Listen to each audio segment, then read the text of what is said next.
ভোলায় চলছে নির্বাচনী প্রচারণা। আরো জানাতে সেখান থেকে সরাসরি যুক্ত হচ্ছেন আমাদের সহকর্মী ছোটন সাহা। ছোটন, কেমন চলছে প্রচারণা, বিস্তারিত আমাদেরকে জানাবেন।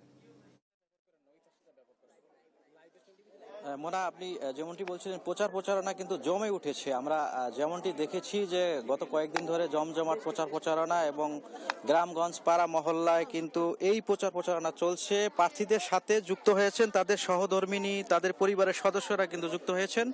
আমি এখন রয়েছি ভোলা সদরের চরসামিয়া ইউনিয়নে। এখানে জোটের যে প্রার্থী রয়েছেন ব্যারিস্টার আন্দালিব রহমান পার্থ, তার সহধর্মিণী কিন্তু এখানে এই সমাবেশে মহিলা সমাবেশ করছেন এবং এখানে শত শত নেতাকর্মী, বিশেষ করে যেহেতু মহিলাদেরকে নিয়ে উঠোন বৈঠকটি হচ্ছে, সেখানে মহিলাদের কিন্তু ঢল আমরা দেখতে পাচ্ছি। এবং এখানে যে বিএনপি জোটের প্রার্থীর আন্দালিব রহমান পার্থের স্ত্রী কিন্তু এখানে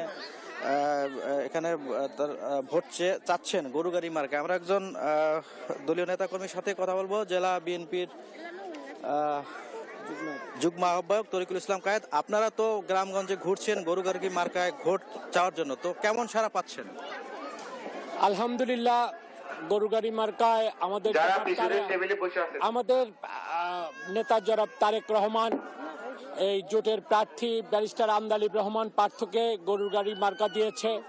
স্বতঃস্ফূর্তভাবে নারী পুরুষ সকলে মিলে তারা গরুগাড়ি মার্কার পক্ষে প্রচারণায় নেমেছে এবং তারা ইনশাল্লাহ আপনি দেখেছেন একটি ওয়ার্ডের মিটিং, এই মহিলা সমাবেশ, একটি ওয়ার্ডের মহিলা সমাবেশ, সেখানে স্বতঃস্ফূর্ত উপস্থিতি এবং তারা গরুগাড়ি মার্কাকে এবং তারেক রহমানের হাতকে শক্তিশালী করার জন্য ব্যারিস্টার আন্দালিব রহমান পার্থকে জয়যুক্ত করবেন ইনশাল্লাহ।